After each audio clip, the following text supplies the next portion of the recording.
I'm sorry, that is the wrong argument. ఈరోజు Arcelor మిత్తలు captive mine లేకుండా invest చేస్తుంది.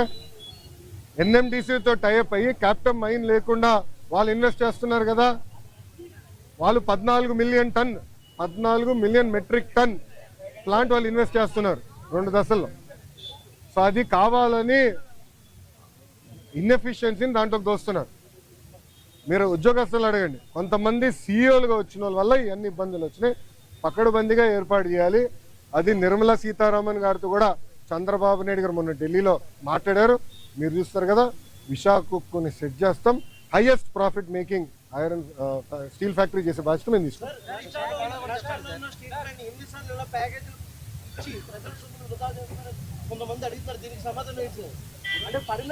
విచిత్రం ఏంటంటే చేయకపోతే ఏమో ప్రైవేటీకరణ అని మీరే అడుగుతారు, ఇస్తే ఏమో ప్రజల డబ్బు వృధా చేస్తాను అన్న. ఒక మాట, విశాఖ ఉక్కుకి చాలా ఎమోషనల్ అటాచ్మెంట్ ఉంది ఆంధ్ర రాష్ట్ర ప్రజలకు.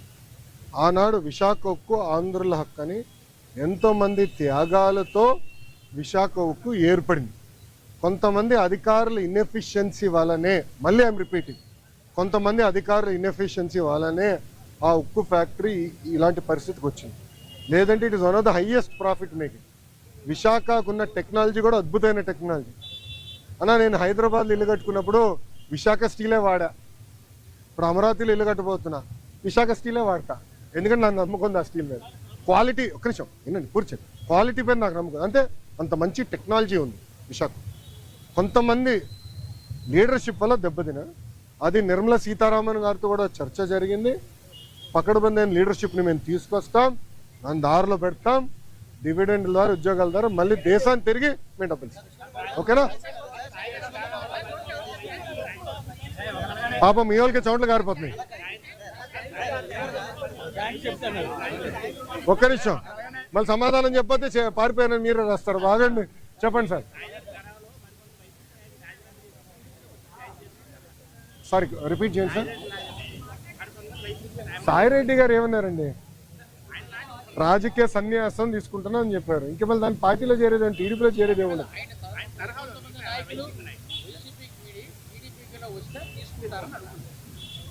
అది case by case we will decide. ఎందుకంటే మా కార్యకర్తలను ఇబ్బంది పెట్టిన నేను ఎందుకు తీసుకుంటా? మా కార్యకర్తల పైన కేసులు పెట్టిన వాళ్ళు ఎందుకు తీసుకుంటా? అరే నా పైన కూడా కేసులు ఉన్నాయి స్వామి. ఎస్సీ ఎస్టీ కేసు ఉంది నా పైన, అటెంప్ట్ మర్డర్ కేసు ఉంది. అవన్నీ ఇప్పుడు జరుగుతున్నాయి కదా సార్.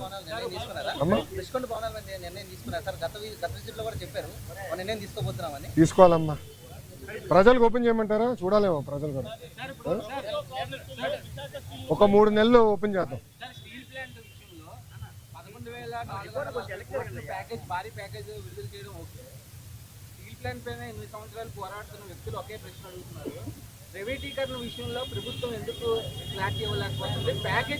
స్వామి ఒక్క నిమిషం, ఇంకెన్నిసార్లు చెప్పాలి స్వామి? ఐఎమ్ సారీ, ఒక్క నిమిషం. చంద్రబాబు నాయుడు గారు చెప్పారు, కుమారస్వామి గారు చెప్పారు, నేను చెప్పా. ఇంకెంతమంది చెప్పాలి స్వామి? ఇంకెంత హామీ ఇవ్వాలి? అరే ప్రైవేటీకరణ జరగదని చెప్తే మళ్ళీ ఇంకా డౌట్ ఏంటి స్వామి? ఒక్క నిమిషం, మీరు ఏ మీడియా స్వామి? ఒక్క నిమిషం, మీరు కొంచెం చదవాలి స్వామి. ప్రైవేటీకరణ జరగదని చెప్పిన తర్వాత ఇంకేం డౌట్ స్వామి? నేను స్ట్రైట్ క్వశ్చన్ మిమ్మల్ని అడుగుతున్నా. ప్రైవేటీకరణ జరగదని నేను హామీ ఇచ్చా, నిధులు తీసుకొచ్చాం, క్యాపిటేషన్ చేసాం, ఇంకేం హామీ ఇవ్వాలి నీకు? బాండ్ పేపర్ రాసేవాళ్ళ? ఒక నిమిషం, బాండ్ పేపర్ రాసేవాళ్ళ నీకు? అరే అందరు జగన్ లాగా ఉండరు, గుర్తుపెట్టుకో. ఏం స్వామి మీరు కూడా అటు మాడితే? అది కాదు, అడిగేదాన్ని కూడా ఒక అర్థం ఉండాలి సార్. ఒక్క నిమిషం, మీడియా మిత్రులు కూడా మీరు ఆలోచించండి. ఈ ప్రశ్నకి ఏమైనా అర్థం ఉందా? ఇప్పుడు నేను ప్రైవేటీకరణ జరగనీయనని నేను హామీ ఇచ్చా. 7 నెలల్లో ఎంపీ గారు పోరాటం వల్ల, ఎమ్మెల్యేల పోరాటం వల్ల 1600 కోట్ల రూపాయలు తీసుకొచ్చాం. భారతదేశం వ్యాప్తంగా అన్ని ఉక్కు ఫ్యాక్టరీలు ప్రైవేటీకరణ జరిగే సమయంలో విశాఖ ఉక్కుకే, కేవలం విశాఖ ఉక్కుకే 11,000 కోట్ల రూపాయలు ఎక్విటీ రూపంలో, నాట్ డెట్, ఎక్విటీ రూపంలో కేంద్ర ప్రభుత్వం తీసుకొస్తుంది. రాష్ట్ర ప్రభుత్వం కూడా సుమారుగా 2,000 పైచిలుక కోట్ల రూపాయలు ఎక్విటీ రూపంలో తీసుకొస్తుంది.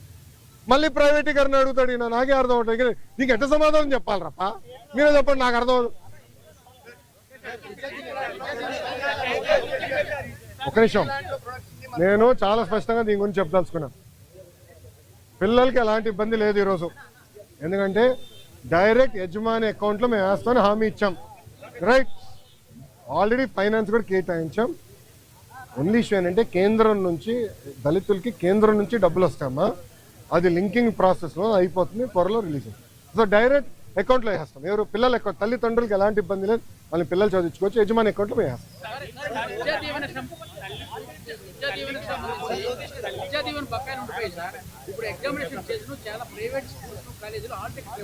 ఒక నిమిషం, ఎవరు ఇవ్వట్లేదు నాకు చెప్పండి, కఠినంగా యాక్షన్ తీసుకుంటా. ఒక నిమిషం, నేను యాక్షన్ తీసుకుంటా. ఒక నిమిషం, నేను యాక్షన్ తీసుకుంటా. ఒక్క నిమిషం అమ్మా, నేను పూర్తి చేయనండి. సార్ ఆగండి సార్. సార్ మీరు వినండి. మేము కలెక్టర్ గారికి క్లియర్గా చెప్పాము, ఆల్ మేనేజ్మెంట్స్తో మాట్లాడమని చెప్పాము. ఎవరైనా అట్లా చేస్తే కఠినంగా మేము యాక్షన్ తీసుకుంటాం. దాంట్లో ఎలాంటి సందేహం లేదు. పిల్లలు ఆగే ఎగ్జామ్ రాసుకోవచ్చు. డైరెక్ట్గా కాలేజ్ అకౌంట్లో డబ్బులు వేసే బాధ్యత మాది. ఓకేనా? ఇప్పుడు ఒక నిమిషం, గత ప్రభుత్వం, ఒక నిమిషం చప్పట్లు కొట్టే మనలో, గత ప్రభుత్వం సుమారుగా 3,000 కోట్ల రూపాయలు బకాయిలు పెట్టిపోయింది. ఎందుకు పెట్టారో వాళ్ళని అడగండి. కోడిగుడ్డుని అడగండి ఒకసారి, ఎందుకు బకాయిలు పెట్టిపోయినాడు. 3,000 కోట్ల రూపాయలు మేము కట్టాల్సిన అవసరం, కడతాం, టైం పడుతుంది. ఇంకా ముందర ఇయర్ రెగ్యులరైజ్ చేయాలి. బకాయిలు కూడా ఫేజ్డ్ మేనర్గా మేము చెల్లిస్తాం. ఓకేమా?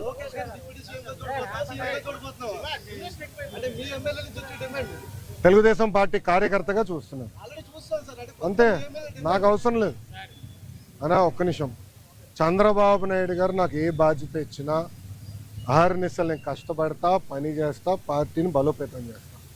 అంతేగాని పార్టీకి చెడ్డ పేరు మటుకు నేను తీసుకురాను. మీరు చూశారు, పాదయాత్రకి వెళ్ళా. నా వల్ల పార్టీకి ఏనాడు ఒక ఇబ్బంది కలగదు. నేను ఒక క్రమశిక్షణతో పార్టీ నాకు ఇచ్చిన ప్రతి బాధ్యత నేను నెరవేరుస్తాను, కట్టుబడి ఉన్నా. కొత్త కమిటీల్లో నేను కూడా ఒక చర్చ చేస్తున్నా, రేపు పాలిట్ బ్యూరోలో డిస్కస్ చేస్తున్నా. ఒక వ్యక్తి ఒక పదవిలో 3 టర్ముల కన్నా ఎక్కువ ఉండకూడదు. నేను వ్యక్తిగతంగా నమ్ముతాను. అది నా వ్యక్తిగత అభిప్రాయం, పార్టీ అభిప్రాయం కాదు, నాయకుల అభిప్రాయం కాదు, నా అభిప్రాయం, లోకేష్గా నా అభిప్రాయం. నేను కూడా ఈసారి నేషనల్ జనరల్ సెక్రటరీగా ఉండకూడదని నేను భావిస్తాను. ఎందుకంటే 3 టర్ములు నేను అక్కడనే ఉంటున్నాను. వేరే వాళ్ళు కూడా అవకాశం రావాలి. గ్రామ పార్టీ నుంచి పార్టీలో మూవ్మెంట్ పాలిట్ బ్యూరో వరకు రావాలనేది నా లక్ష్యం, నా ఆలోచన. రైట్ ఆర్ రాంగ్ అది పెద్దలు నిర్ణయిస్తారు, నా ఆలోచన అది. అందుకే ఈసారి నేను కానీ రాము కానీ, మళ్ళీ రాము అంటే ఏడుస్తారు వైకాపా వాళ్ళు. ఎందుకు ఏడుస్తారు నాకు తెలీదు. రాము ఏమో నన్ను అన్నంటాడు, నేనేమో రాము అంటాను. ఇద్దరే. సో రాము కూడా మొన్న రాము నేను కూడా మాడుకున్నాం. దావోస్లో కూడా లంచ్ చేస్తుంటే మేము మాడుకున్నాం. సో రాము కూడా ఏదన్నా నేను కూడా వేరే దానికి వెళ్దాం, వేరే వాళ్ళకి అవకాశం ఇద్దాం, పార్టీలో మూవ్మెంట్ రావాలని మేము అనుకుంటాం. ఓకే ఓకేమ్మా, థ్యాంక్ యూ. ఏంటన్నా